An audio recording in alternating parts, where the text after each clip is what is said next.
आणि जसं मी परवा मुंबईतल्या शिवसैनिकांसमोर बोलताना बोललो, ज्याचा उल्लेख संजय राऊत यांनी केला, आणि इकडे एक फोटो आहे, एक तर तू राहशील किंवा मी राहीन,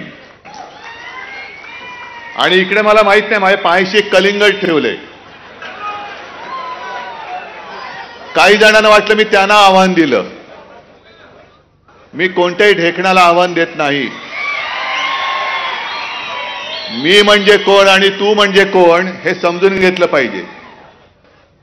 मी म्हणजे माझा संस्कारित महाराष्ट्र, आणि तू म्हणजे महाराष्ट्रावरती दरोडे टाकणारा दरोडेखोरांचा टोळक्यांचा पक्ष जो आहे तो अख्खा पक्ष.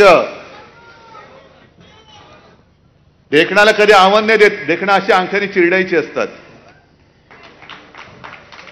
त्याच्यामुळे कोणाला तरी वाटलं की त्यालाच बोललोय, मग त्यांनी सांगितलं माझ्या नादाला लागू नका. रे तुझ्या नादाला लागण्या एवढ्या कुवतीचा तू नाहीच आहेस.